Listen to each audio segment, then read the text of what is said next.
Hey, this is Ryan Leary and William Tinkup, and you are listening to the Use Case Podcast. Mr. William, how are you today? I'm doing well. It's hot as Hades outside in Texas. Hot as who? So, Hades, hot as hell. Hades. Hot as hell. That's Yeah. a bless you, child. That's like Yeah. a Bless your heart. Texanism. Bless your No, heart. Bless your heart. Yeah. it's hot as hell. So we didn't It, get any of the barrel hurricane rain or any of that stuff. We went to East Texas. So just hot. But I live here, so it's not that bad. well, yeah. Well, it has officially crossed over 100 today here in the Philadelphia area, and Bless it's you. very hot, which is why I'm staying here in Y'all my aren't built basement. for that. I am not built for anything over 70. Katie's laughing because, Us too. yeah, Katie's like, please introduce me. I need to talk to you about they're not, Minnesota. they're not built for that either. No. Uh-uh. Well, we have a guest today, not just me and William. We What? have Katie Bussey, right? I said it That's right? right. Katie Bussey from Talent Fusion. Katie, how are you? I'm great. Bring you I in. am not overheating because I live in Minneapolis, Minnesota, and we are a balmy 80 perfection today. Okay. Okay. 80 sounds amazing. Are you on the MSP? Are you on the Minneapolis side or the St. Paul side? Minneapolis side. I'm in the Minneapolis. western burbs. Got it. Yeah, I know where you're at. Well, I went up there for a recruiting conference a while back, and the guy took me around to the fort by the river. Oh yeah, Fort Snelling. That was fantastic. I didn't even know there was a fort there. So he's like, "Hey, you want to go see the fort?" I'm like, "Oh, after the Prince thing, yeah. Well, let's go do the fort." I'm telling So, you, we got a lot of things here. People oh just yeah, we're not just a flyover state. Lots of no, magic in lots Minnesota. of lots of cool. I'm And see, hoping Especially to this Ryan get time of there for year. some ice. and Ryan loves to fish, I so need to he'd be come up right at there for home. ice season, which is 24/7. probably like tomorrow, right? Like Yeah. that's Right. how this works. Exactly. Yeah, we haven't had a decent ice season up by me. We have to go like 4 or 5 hours up into New York, Mm. which makes it a little difficult to do. So I may be coming out to visit Talent Fusion. I love it. We'll There you see go. in the week. We'll show Yeah. you a good So, time. well, Yes. your door's open in the background. Did you want to shut that? Or not? No, Brian, don't you do that. I love that color. I swear to God, Blue. I'm gonna show my wife that color Mm-hmm. because it's so gorgeous. Anyhow, tell us a little bit about Talent Fusion. What's the bit? What do y'all do? So Talent Fusion is a direct sourcing company. Right. We are direct sourcing as this thing that everyone's talking about right now, the buzz Right. of direct Right. sourcing. It's been around for over a decade in a traditional capacity, but it's really gone to the next level with technology. So we are a direct sourcing company, and we're part of Anova Group, which is a large privately owned multi-billion-dollar company that has different staffing and workforce solutions brands in it. And Talent Right. Fusion is the newest one in the group. So direct sourcing. So explain that to the folks that might not know exactly what that means. So if you think about contingent labor, Right. in the world of bringing on a non-traditional worker, contingent labor traditionally since the mid 90s, they have, especially for large organizations, their contingent labor is managed through an MSP program Yeah. or a managed Right. service provider. And so the whole mechanism for an MSP is a consolidation model. You've got lots of staffing vendors that make the world go round as far as talent goes. And if you were to have no program, you're literally, as an organization, working with all hundreds of vendors to try and bring in talent for IT and healthcare and all the different needs of said company. And that's worked. It's been around for 25 years and it continues to be around. What has really shown as a gap in that solution is the premise that in today's world where almost half of the global workforce is in a non-traditional capacity, can a company get all of their talent, especially the non-traditional contingent workers, can they get them all by just using a supply chain? And the answer is no.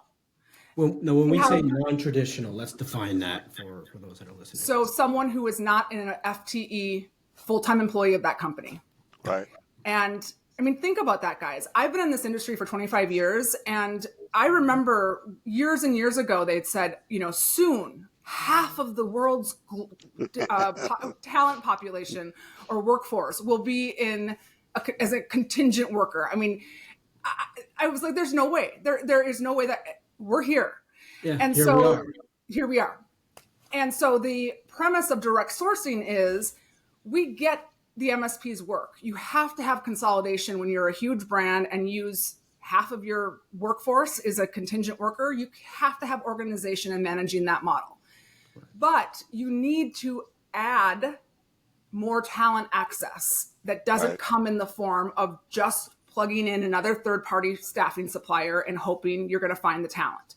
So we're not suggesting that direct sourcing is taking the place of the MSP. What we are doing is saying, you have your MSP, it's working for you, but you still have hiring managers that are starving for talent. You know that you need to ensure that you're getting top talent, because if half of your population of workforce is in a contingent role, it's obviously a natural feeder pool into your full-time hiring. So if you can get the right talent contingent and convert them into full-time, you now have a full strategy.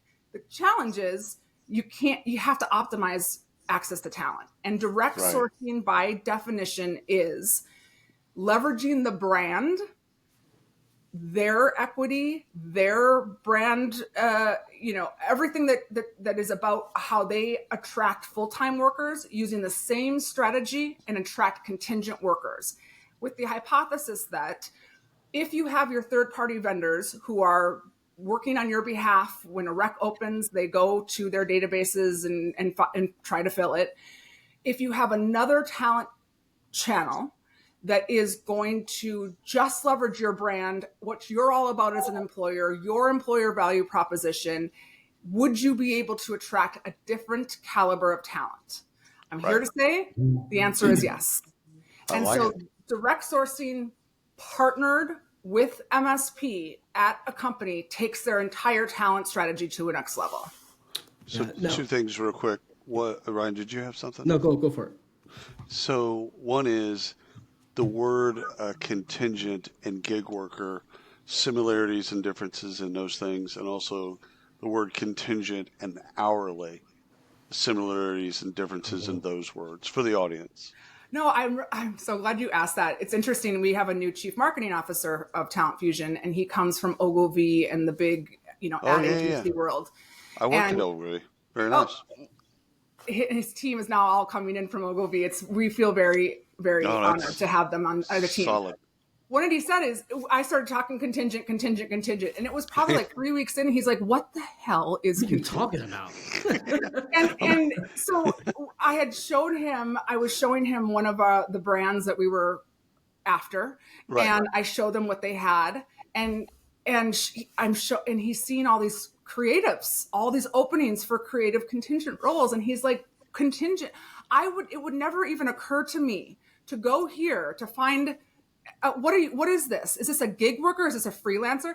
And that was the aha moment, is that we speak in terms that the normal audiences of the world have no idea what we're speaking of. So I'm so glad you asked that, William.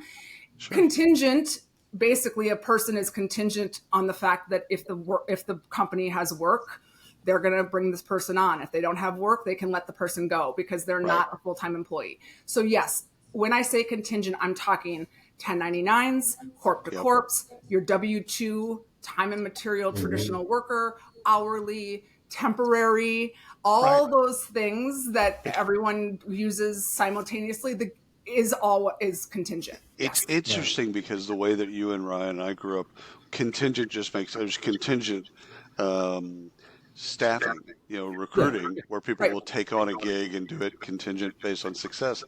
And so we use it that way, but we also use it in the way that you're talking about. And so it's an industry term. It's lingo. It's totally an industry term, but I'm glad you corrected me or asked about it, because otherwise we could have just alienated the entire audience.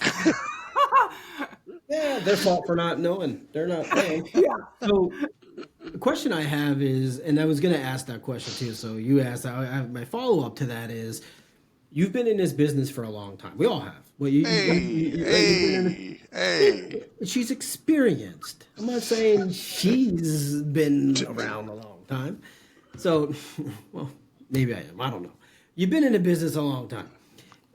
How has it changed over the last 2 decades since you've started? I mean, we probably started around the same time in staffing and in RPO and that world. How have you seen that change over the last, say, 2 decades, and maybe how has that accelerated right around the pandemic time till now? Because I'm assuming it's changed your business tremendously. It has. So, I mean, I'm going to age myself here. I've been in this industry for a quarter of a century, if I say it that way.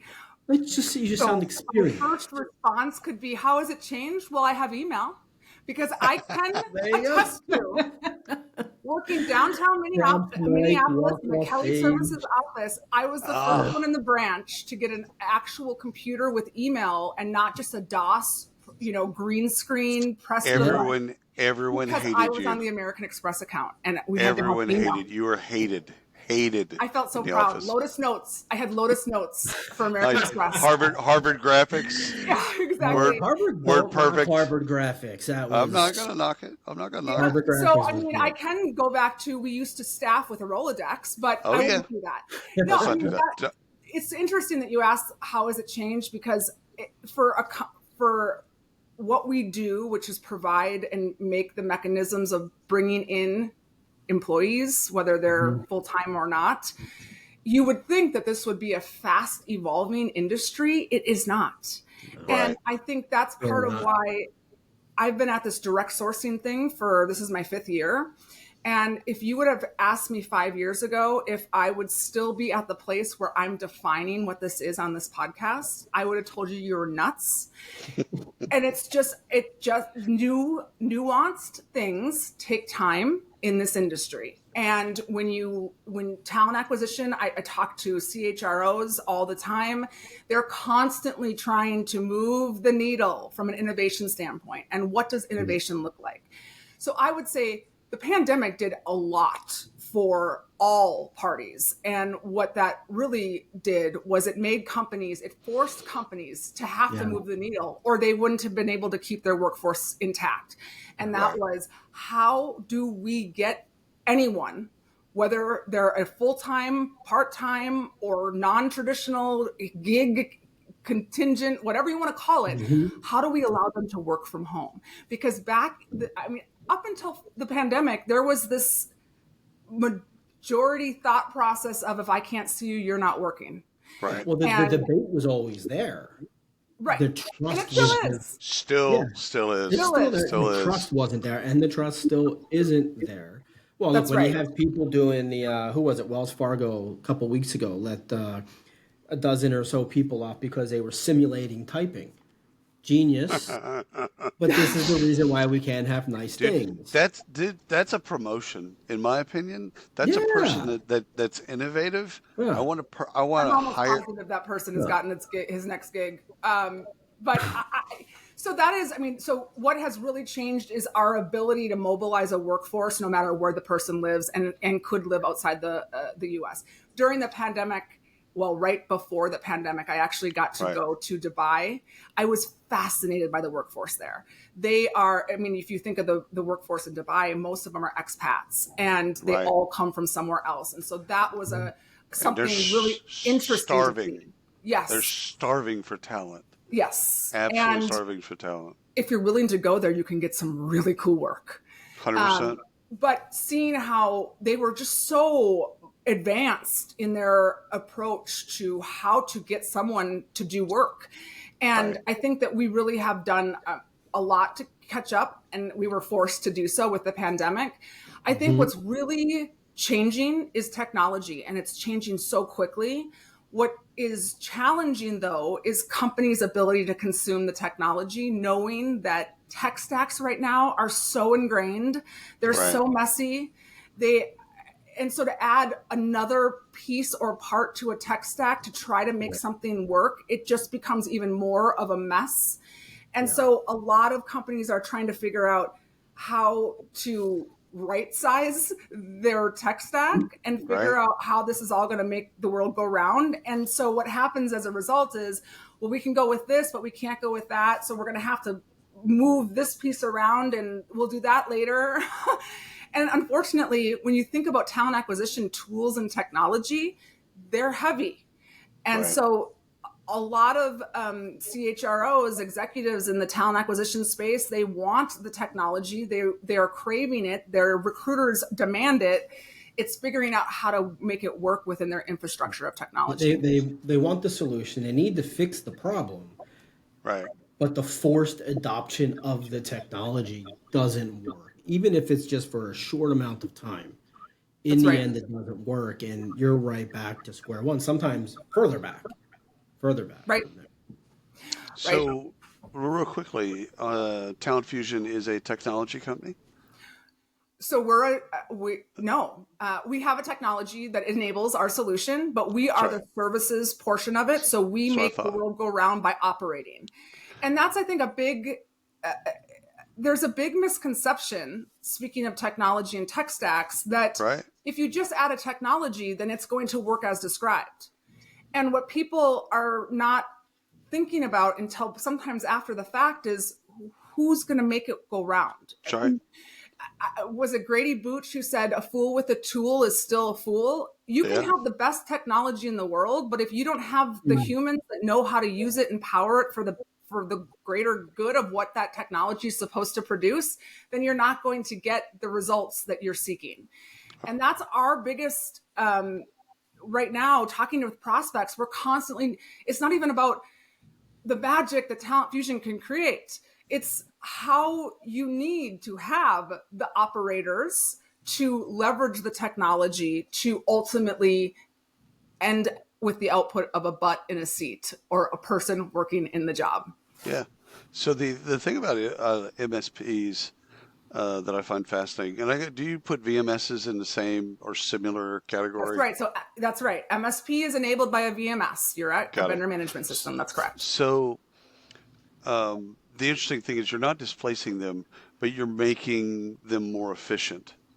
You're giving another talent pool, another slice at a different way of looking at talent portfolio, if you will. But you're essentially saying, hey, you've already invested in an MSP. Don't change that. However, to make that hum and to get this other audience that you really want, this is what Talent Fusion does. Do I have ish? That's right. Ish. Perfect. So you said it perfectly. And so what direct sourcing is and how Talent Fusion applies the term, we create branded talent communities. Our mission statement, we build branded talent communities that simplify, unify, and humanize the talent management lifecycle. We believe that a proactive talent pool is a pool that is ready to work. And if they're nurtured properly, they will be able to mobilize 10 times faster than a staffing supplier will ever find that resource. So what our secret sauce, if you will, is that we don't build a talent pool. We build a fully interactive branded talent community. Because if you're going to leverage your brand and have us build a fully white labeled, we don't identify this as a Talent Fusion branded community. It's, fill in the blank brand. If you're going to build a branded talent community, there's no question, I can confirm 5 years doing this. If you build it big brand, they will come. There is no question that a person, if they see X brand join our newly launched talent community on their global career page, or they get a call from XYZ supplier saying, hey, I have an opportunity at this brand. Which way do you think that candidate's going to go if they see the branded talent community direct or through the supplier? 100% of the time they're going and they're signing up and they're putting their credentials in and creating a profile. So we know that if you build it, they will come. What happens afterwards is the magic of Talent Fusion. And that is they're going to get there. They're going to join. What's going to keep them there? What's going to keep them? Let's talk about that, because we've all been in this conversation for years. When you say talent, not you, but like when someone says talent community, a lot of people, I don't say a lot of people, a lot of recruiters are jaded and they kind of get they're like, oh, talent community, and they have bad because they're so used Me to too. talent communities being on a folder somewhere, right? Oh Like my God, I love that we're talking about this. 50,000 You cannot, resumes in a folder. Yeah. right. So this is what I say to everyone. Oh, you build talent communities too. Who are you Mm, talking to? Because here's my question for you. mm. The person that you're talking to that's going to build you a talent community, ask them the question of, can the people who join your community engage and interact in real time amongst the community once they're there? Mhm. Right. If How are that, we Because doing that? Because I think it's that's got to where be, people, yeah, I yeah, mean, obviously it's this is got to where be people engagement, fail. Yeah, content. that's right. right. Content's got to be some of it, storytelling, etc. But let's stay on Ryan's line of thinking because it is something that's important. How do you engage that, or how does that community become a community? Because really, what they're joining is they're joining something. They don't even really know what they're joining on some level. Once they're there, why do they stay there? That's right. So we build fully interactive on brand talent communities that are always on. And the Right. only way we were able to do that, and that's our CMO and his team, when we all built this solution, this was not built by recruiters and talent people in the staffing industry. This was Thank built by God. brand experts. Right. And they knew that if the people cannot engage and interact in real time as a mini community for that brand, we've lost them before we've gotten them. Agreed. So we need to go out and get a technology that enables and builds a fully branded community where we can have all of these bells and whistles, because then we can apply our brand, expertise and all of the things that we do to really keep people there. So we have partnered exclusively with WorkLlama. WorkLlama Yeah. is a Yeah. Yeah. technology, and they're the only technology in the direct sourcing space right now that can build a fully interactive community on their platform. The other platforms in the direct sourcing space, while effective, they didn't meet our checklist. But what they do is basically it's a glorified maybe job board where you can update the open contingent roles at that brand, and anyone who signs up to be a part of it can view the open jobs. We create a mini Facebook, LinkedIn merged and had a baby, and that's what it looks like. The Talent Fusion communities, when you join it, you're going to know it's a Talent Fusion community, even though it's XYZ brand and all of our different clients are branded as their brand. Right. And then I love how our Todd Krugman, our CMO, says, and so essentially what we're doing is once they're there, it's our job to get them sticky. It's our job to get them interested, interacting. And if we can do that, we can get them into brand ambassador mode. And when they become brand ambassador or a brand advocate, we know they will start to help share their network. And when they make a referral and we incentivize them, they now have a side hustle just by being a part of that community. Right. And we're turning people from a candidate into a fully interactive, checked in daily, sharing their network. And now every job that we post, they're crowdsourcing it amongst the community. And it becomes this. So how we've coined it is we basically are creating a loyalty program for your career. Right. Who's I the I go ahead. I interviewed Salim Oh, at yeah. Worklama Mm-hmm. about 3 years ago on Use Case Podcast. So ironic. Love the play at the time. Two things from me. One is employment branding agencies, the JWT Insides and Baird, and name all those folks, and the relationship that you have with them or not, and then the relationship that you have with career pages or not. So again, you've got a talent community that's on brand. So let's just pick a big brand. Great. You've got a talent community that's moving and grooving. It's live. They can do stuff with each other. They're getting content. Like all that stuff's fascinating. And engagement's happening. Is there a relationship with those agencies? Is there a relationship with the careers page? So when we're building the branded community, we so we don't, and that's, I just want to make sure that I say it one more time. We are not disrupting anything that's happening as your existing MSP.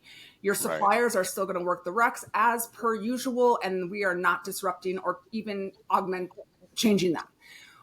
But we are adding a fully branded talent community to the front end of your solution. And the idea would be, if you're going to build it, we know they're going to come, you better have enough jobs to keep the churn.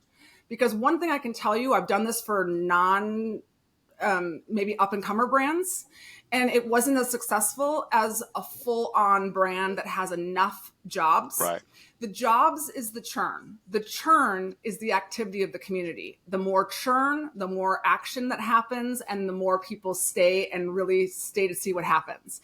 And so we know that if we can seed a community correctly and on brand the first time, and we start to engage them and they start to refer their network, we're building a sustainable community with every job that's posted. Right. One of our clients, a big oil and gas client, right now, for every job that we post, 28 new people come into the community just by shares. And we've done nothing. However, you bring up a good point. So we call it seeding the community. How you would seed a community for Target, I'll use Minneapolis brands just to keep it generic. How I would seed a community for United Health Group would be different than Target, would be different than Best Buy. Every one of those companies uses IT, but everyone has different tech stacks. Some people have healthcare, but at the end of the day, you've got to seed your community properly with the right skills in the right geographies, in the right price point out of the gates, or because we know that they're going to start sharing it with their friends. The psychology of referrals, Harvard Business Review does a big thing on the referrals, science of referrals. The psychology of referrals states that like people hang out with like people, and like skills surround themselves with like skills. And having spent 25 years in this industry, I know that if you go and ask a Java developer, contingent worker who does gigs for their career, and they all pretty much do because they can make a heck of a lot more money doing that than being full-time. If you ask a Java developer in the Minneapolis area for 10 referrals in this market, they wouldn't even have to pick up their phone and they could give you 10. So we know that like skills hang out with like skills, like people hang out with like people. If you wanted to hire someone like me, you'd ask me for a referral. And I can confirm my friends are a lot like me. And that's just the psychology of the referrals. So when you think about seeding the community, you got to start somewhere. You have to use all the different avenues. So one of the things that we do is we meet with the client who just awarded the business and said, okay, we need to understand how you use talent. And since you've had an MSP for 20 years, just go to your VMS and give us the last 18 months of data.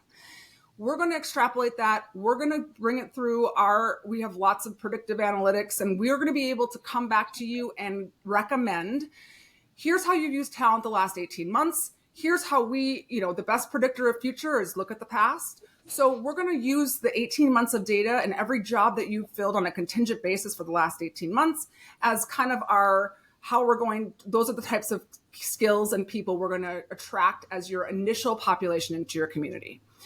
Right. That's where WorkLlama has every job board known to man already integrated into their platform. So we can use whatever avenue that we need to. However, we also have, because we're part of Innova, we have a lot of relationships with all kinds of community organizations, diversity organizations. And so we tap into it all because every company also has different strategies. United Health Group is going to have a different diverse strategy than perhaps Target. What I can tell you is that most companies, diversity is a top priority. How do we diversify our workforce continuously? And if we start with contingent, because we're converting them into full-time, if we can impact and really drive a diverse workforce in the contingent space, that's going to help our overall numbers in full-time hires, but also veterans and the LGBTQ community.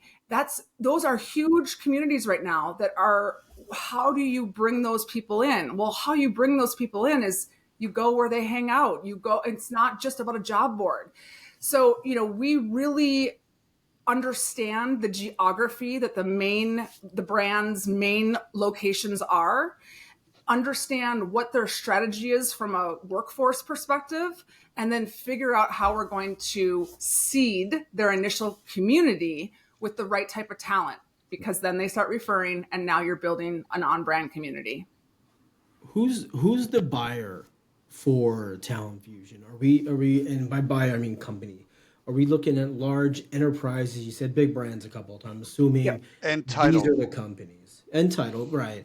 But are these big brands that can leverage this and see success, or can a 100-person company who maybe only hires 30 or 40, maybe 50 people a year still see success with this type of program that you're offering? Great question. So we have multiple levels of our solution. We have a Talent Fusion Lite, if you will, where we can build you a subset mini community inside of our talent. We have a community that we use that we can Right. start new brands in our community first, grow it, and then if they ever want to move to a fully branded solution like I've described, then we can easily move them out of the Talent Fusion community and into their own branded community. So that's number one. We definitely have a starting place for anyone. This is also a great solution for an up and coming brand who has, think about Snowflake a few years ago. I mean, they were building their whole empire from scratch. And so that's like a perfect example. You're coming on, you've got a new technology, you've got a new idea. You're going places, but you've got to be able to create a workforce to do it. This is a great opportunity because we've built all the mechanisms to show the brand, to show commercials, to show media, to get it in front of the face of candidates. So this is a great amplifier for any brand. Why I say big brands are who are buying it right now. They're just because we've talked at the beginning about how slow this industry sometimes can be to innovate. It's taken 2 years just for the big buyers to finally get the confidence. And so they recognize that building a branded talent community for their brand when it's already a storied brand seems like a no-brainer. So a lot of our recent wins are big brands. What I would say big brands in the Fortune 100 caliber. Okay. But we're talking with anyone in the Fortune 500. And we've got a lot of mid-markets that are coming on board. And so there's different levels of the solution. You don't have to boil the ocean. Trust me, it's a crawl, walk, run approach. We can start everyone in baby steps. You don't have to have every bell and whistle out of the gates. We can just, let's start with a pool. Let's start with a pool. You don't even have to have a full-on community out of the gates. So the title? The VP of Global Head. Oh, thank you. Talent Acquisition. So talent acquisition and procurement are who's buying this, because procurement, they are the ones that bought MSPs 25 years ago, and then they bought the second gen and the third gen, and some are on like 8th gen. So procurement, they know that the next thing is get a sidekick for your MSP and bring on a direct sourcing. However, here's the challenge. Procurement people are the ones that are buying it. They know there's huge savings potential in it. And when I say savings, we're talking big savings potential in this, upwards in some of our newest clients where they don't have a very well managed rate card. We're talking up to 40% on some of these bill rates if you get them out of the community versus placing it through a third party supplier. So procurement wants it. They know they can save money. They can get their goals achieved by getting direct sourcing. But if you don't have talent acquisition at the table, we're not going to get very far. Yeah. Because at the end of the day, who owns the talent brand within the organization? Talent acquisition. Right. And if procurement buys this and then knocks on talent acquisition's door and say, oh, by the way, we're going to be putting a branded talent community on the career webpage that's fully branded to us. Say what now? We already have that is the answer that they get. So I always tell procurement, if there's no buy-in there, forget it. So question on, as you're talking to, and I guess the story is different. Maybe we'll just stay on the talent side. Sure. Where in the conversation, after you're done convincing, selling, educating, all of that stuff, what part of that conversation, or what are you saying to them where they just say, I get it. This makes perfect sense for us. Yeah. So procurement, got it, right? Cost savings. Cost. But where does talent actually give you their buy-in? At what point? I just had this aha moment at lunch with a very large aerospace and defense client a couple of weeks ago. Prospect, not client, prospect. So we were having a discussion about their career page. I had, of course, gone and did my homework before the lunch. And I said, wow, impressive career page, global. A lot of companies have, Meta Ireland, Meta, but they have one global career page for the entire globe. And so any person from wherever they are in the world goes to one page for this huge brand to get a job. So I said, okay, do you have any idea how many come to and upload their profile or their resume every week or month? Do you have any idea? He said, she was the head of talent acquisition. She said, yeah, actually, I haven't looked at it in a while, but I get that report. So she pulls up on her phone the report.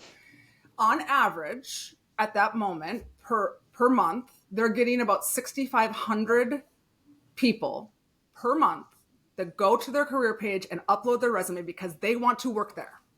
And I said, okay. And how many recruiters? Good news. That's great news. Love that.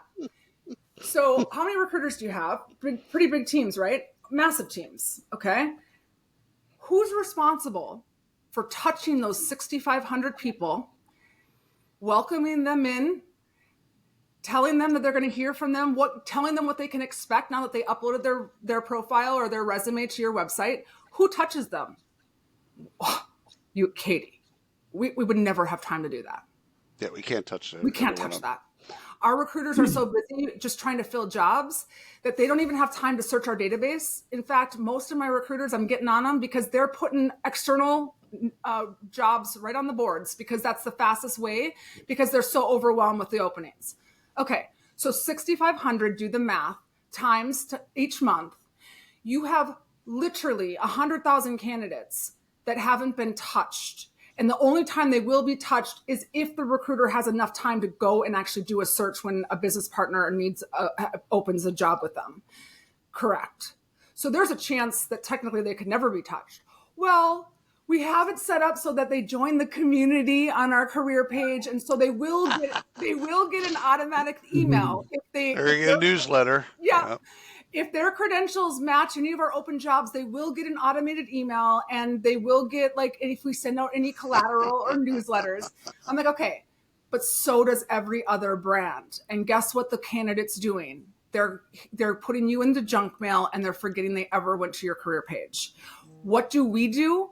We touch every single one of those people, and not just once, but many times. And that's how we keep them warm. And if you have a warm pond to fish every time you had an open job, you would fill jobs, well, I can tell you, 66% faster than if you were to do a dry run grassroots recruiting every time a new job opens. So that's the aha moment right there is they're getting the candidates. They're getting the great candidates. They have no way. They would need an army to be able to touch How do they build the experience, the communication? How do we walk these candidates in? And for today candidate or the experiences, future? Ryan. That is the thing. Yeah. What people don't recognize is 5 generations make up this workforce. So we have people that are, my mom's a baby boomer. She's still a consultant in this industry, and she's in her mid-70s, and highly sought after, I may add. But that baby boomers are not the oldest in the workforce. And so if you look at all 5 generations that make up this workforce, the one thing they have in common is they want an experience.